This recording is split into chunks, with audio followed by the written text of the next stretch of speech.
राधे राधे जी सभी को।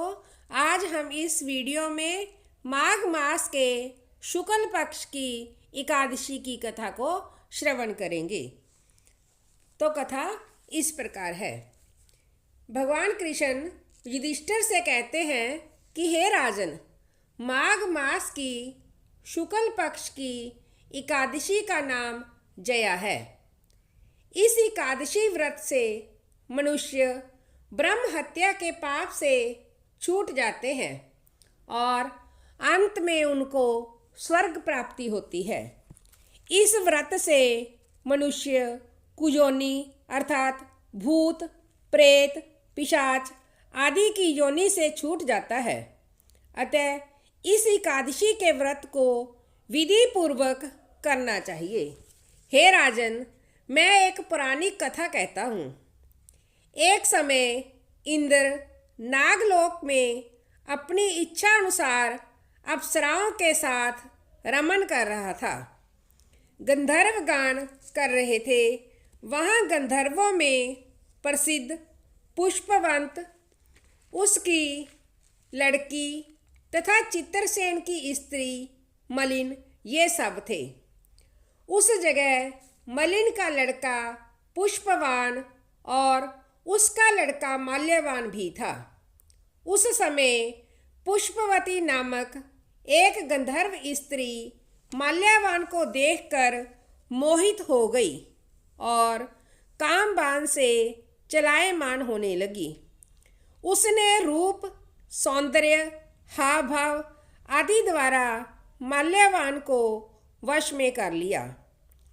पुष्पवती के सौंदर्य को देखकर माल्यवान भी मोहित हो गया। अतः ये दोनों कामदेव के वश में हो गए। परंतु फिर भी इंद्र के बुलाने पर नाच गाने के लिए जाना पड़ा और अप्सराओं के साथ गाना शुरू किया। परंतु कामदेव के प्रभाव से इनका मन न लगा और अशुद्ध गाना गाने लगे। इनकी भाव भृंगियों को देखकर इंद्र ने इनके प्रेम को समझ लिया और इसमें अपना अपमान समझकर इंद्र इन्हें श्राप दे दिया कि तुम स्त्री पुरुष के रूप में मृत्युलोक में जाकर पिशाच का रूप धारण करो और अपने कर्मों का फल भोगो। इंद्र का श्राप सुनकर ये अत्यंत दुखी हुए और हिमाचल पर्वत पर पिशाच बनकर दुखपूर्वक अपना जीवन व्यतीत करने लगे। रात दिन में इन्हें एक क्षण भी निद्रा नहीं आती थी। इस स्थान पर अत्यंत सर्दी थी। एक दिन अचानक उनकी भेंट नारद जी से हो गई। उन्होंने कहा, न जाने हमने पिछले जन्म में कौन से पाप किए हैं जिससे हमें इतनी दुखदाई यह पिशाच योनि प्राप्त हुई है। नारद जी ने कहा, आप माघ मास के शुक्ल पक्ष की एकादशी का व्रत करो और रात भर जागरण करो। इतना कहकर नारद जी वहाँ से चले गए। दैव योग से एक दिन माघ मास के शुक्ल पक्ष की जया नाम की एकादशी आई। इस दिन दोनों ने कुछ भी भोजन न किया और ना कोई पाप कर्म ही किया। इस दिन केवल फल फूल खाकर ही दिन व्यतीत किया और महान दुख के साथ पीपल के वृक्ष के नीचे बैठ गए। वह रात्रि इन दोनों ने बड़ी कठिनता के साथ काटी। सर्दी के कारण उनको रात्रि में निद्रा भी नहीं आई। दूसरे दिन प्रातःकाल होते ही भगवान के व्रत के प्रभाव से इनकी पिशाच देह छूट गई और अत्यंत सुंदर अप्सरा और गंधर्व की देह धारण करके और सुंदर वस्त्रों और आभूषणों से अलंकृत होकर नागलोक को प्रस्थान किया।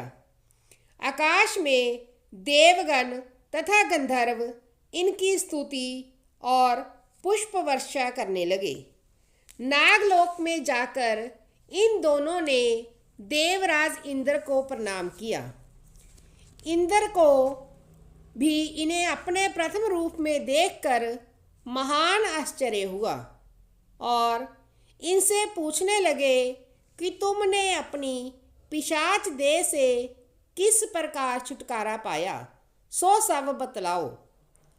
इस प्रकार माल्यवान बोले कि हे देवेंद्र, भगवान विष्णु के प्रभाव तथा जया एकादशी के व्रत से हमारी पिशाच देह छूटी है। इंद्र बोले, हे माल्यवान, एकादशी व्रत करने से तथा विष्णु के प्रभाव से तुम लोग पिशाच की देह को छोड़कर पवित्र हो गए हो और हम लोगों के भी वंदनीय हो गए हो, क्योंकि शिव भक्त हम लोगों के वंदना करने योग्य हैं। अतः आप धन्य हैं। अब तुम पुष्पवती के साथ जाकर विहार करो। हे युधिष्ठिर, इस जया एकादशी के व्रत से समस्त कुयोनि छूट जाती है। जिस मनुष्य ने इस एकादशी का व्रत किया है उसने मानो सब यज्ञ तप आदि किए हैं। जो मनुष्य भक्ति पूर्वक जया एकादशी का व्रत करते हैं वे अवश्य ही सहस्त्र वर्ष तक स्वर्ग में निवास करते हैं। राधे राधे जी सभी को। अगर आपको यह कथा पसंद आई हो तो इसे आगे भी शेयर करें।